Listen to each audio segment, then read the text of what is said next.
여러분들 안녕하세요. 주영광 TV입니다. 오늘 제 224강 마태복음 27장 6절에서 마가복음 16장 6절까지의 말씀에서 보겠습니다.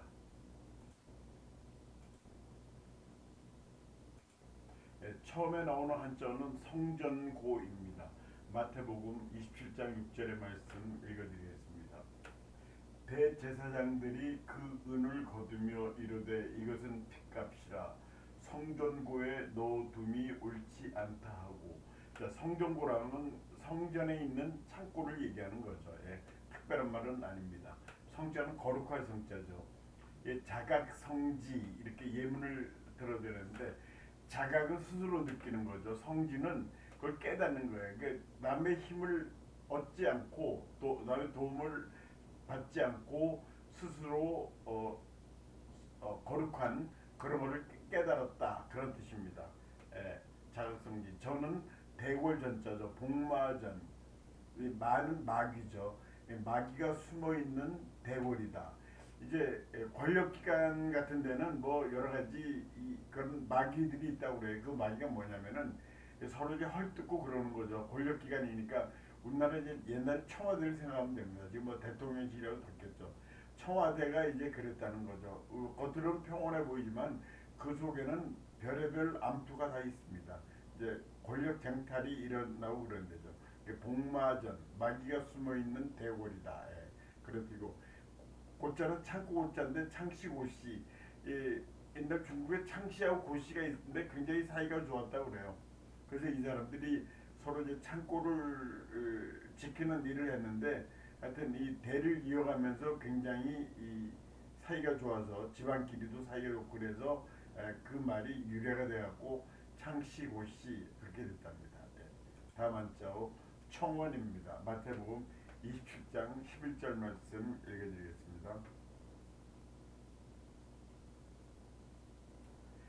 예수께서 총독 앞에 섰음에 총독이 물어 이르되 내가 유대인의 왕이냐.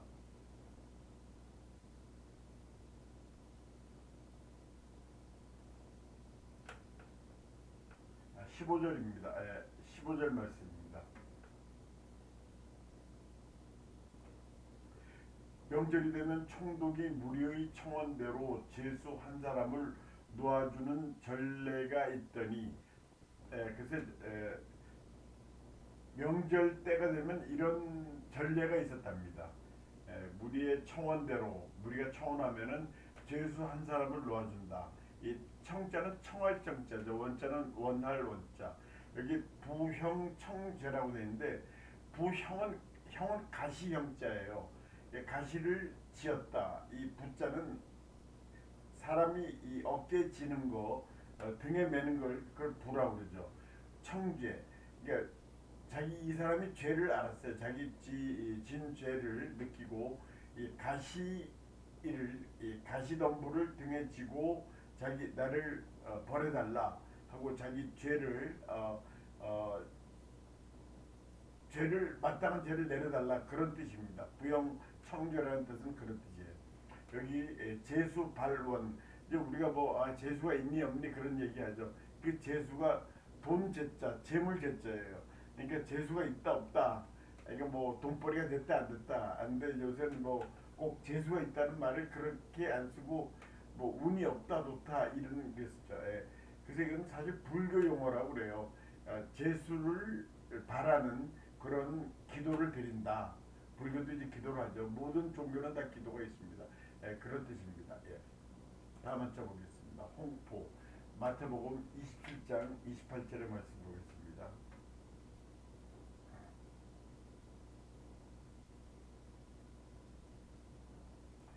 그 옷을 벗기고 홍포를 입히며, 홍포는 붉은 옷이죠. 붉은 홍자에 옷 포자니까 이게 홍로점설. 홍로는 이제 노는 난로를 얘기하는 거죠. 이제 난로 안에 불이 벌건데 거기다가 이 눈을 뿌렸어요. 그러니까 이제 눈이 순식간에 없어지죠. 이 어떤 고민을 가졌는데 고민이 순식간에 없어진 거. 그리고 홍로점설.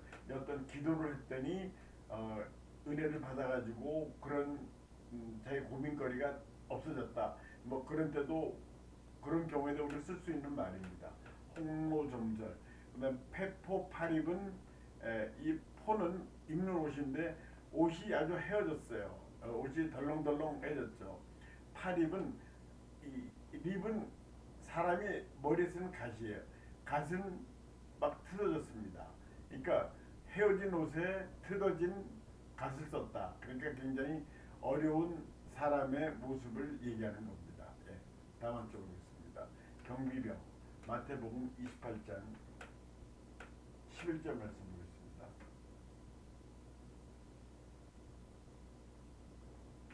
여자들이 할 때 경비병 중 몇이 성에 들어가 모든 된 일을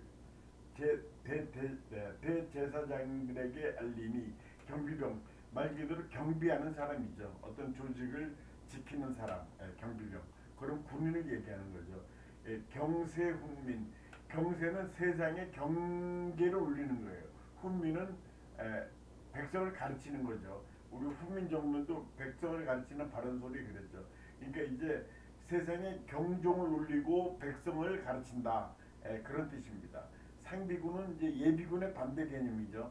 항상 준비해 놨다가 군이면 전투를 하고 그런 거 상비군 그렇게 얘기합니다.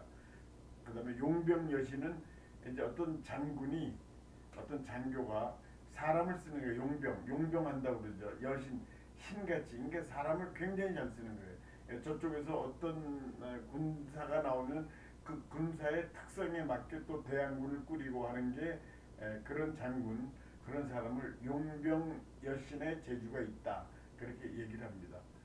다음 한쪽 보겠습니다. 한적 이제부터 마가복음입니다. 마가복음 1장 35절 말씀 보겠습니다.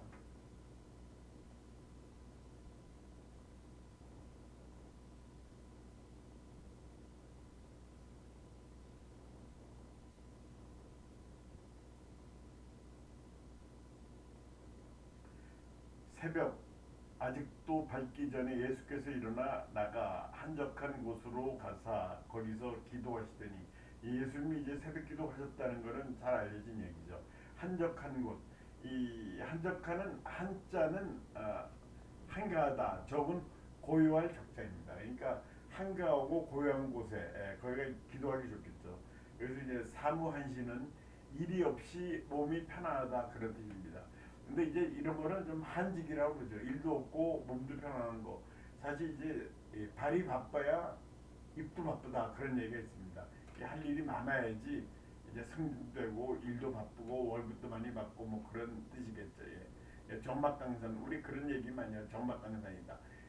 적자는 고열 적자, 이 막자는 사막할 뭐 그런 건데 정막강산은 굉장히 암담한 그런 거 또는 아주 고요한 거 그런 상태를 정막강산이라고 그러죠. 네. 다음죠. 혈루증이다. 혈루증. 마가복음 5장 25절 말씀 보겠습니다.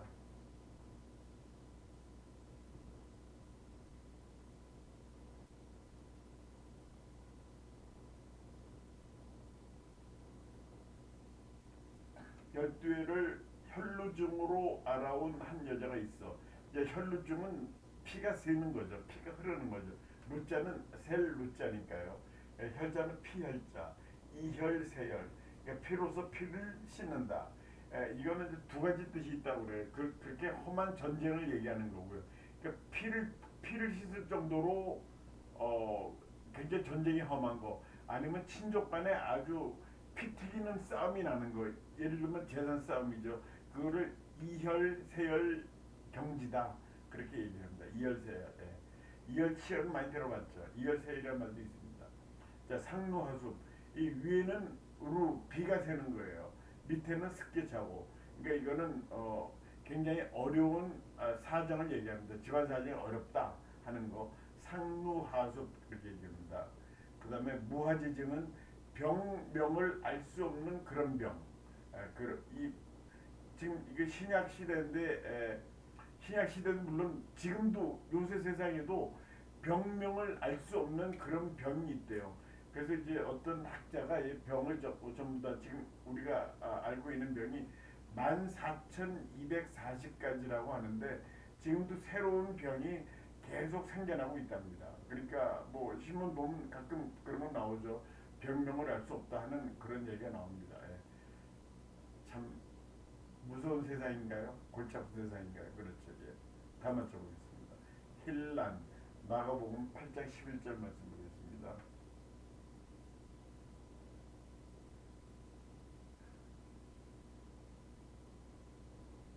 바리새인들이 나와서 예수를 힐난하며 그를 시험하여 하늘로부터 오는 표적을 구하거늘 예수를 힐난했다. 힐난했다는 건 사람 막 비평하고 비난하고 하는 거죠.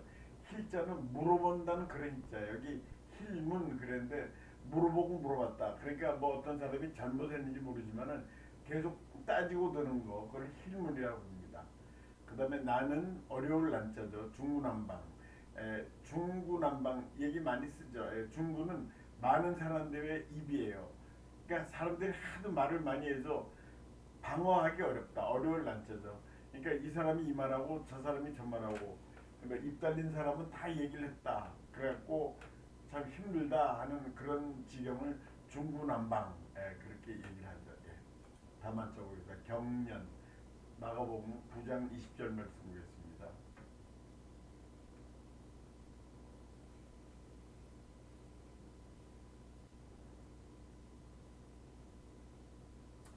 이에 데리고 오니 귀신이 예수를 보고 곧 그 아이로 심히 경련을 일으키게 하는지라 그가 땅에 엎드러져 구르며 거품을 흘리더니 경련은 이 떨릴 경자에 떨릴 연자를 써요. 경련을 일으킨다. 그런 얘기 많이 듣죠. 근육이 떨리는 현상이라고 이렇게 나와 있어요. 그래서 이제 진경은 경련을 진작시키는 거예요. 그 다음에 경련파 시인 영국의 19세기에 이 경련파, 뭐 낭만파 시인은 여러 얘기 많이 들어봤죠. 경련파 시라는 그런 어, 세력이 있었다고 그래요. 경련파 시인. 말을 뭐 재밌게 붙였는데 좀 쇼킹한 얘기를 가지고 시를 썼다 해가지고 경련파 시인 그렇게 이름을 붙였답니다. 예. 다음 한자로 헌금함 마가복음 12장 41절의 말씀 보겠습니다.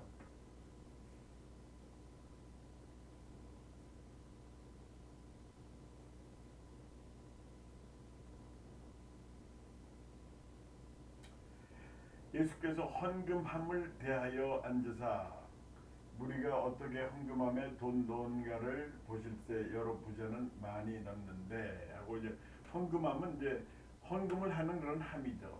헌자는 드릴 한자예요. 헌당. 그래서 이제 교회 예배당을 처음에 지으면은 그걸 헌당한다고 그러죠. 헌당.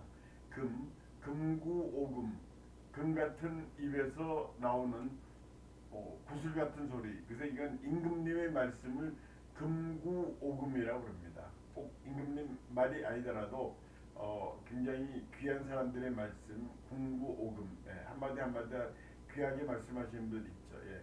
함롱 함은 함이에요. 뭐 담아두는 거 함. 롱은 장롱을 얘기하는 거예요. 그러니까 이제 함롱이라는 건 어떤 물건들을 담아두거나 이제 그런 기능을 하는 가구 그렇게 볼 수 있습니다. 함농. 다음 한번 보겠습니다. 공회 마가복음 13장 9절의 말씀 읽어드리겠습니다.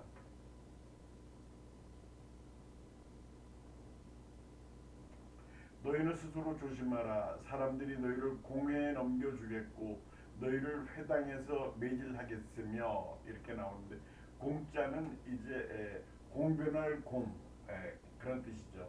그래서 공제공망은 상당히 인품이 있는 사람이에요. 정승이 될 만한 제덕과 인망이 있는 사람. 공제공망하다. 저 사람은 공제공망하다 이렇게 얘기하고요. 회독회 이거 어떤 모임이에요. 무슨 모임이냐면 회독하는 거예요. 어떤 책을 읽고 서로 그 책에 대해서 나는 이렇게 생각한다. 너는 어떻게 생각하느냐.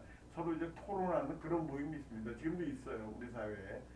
그걸 회독회라고 부릅니다. 회독회. 오늘 여기까지 했습니다. 오늘도 시청해주신 여러분들 대단히 감사합니다.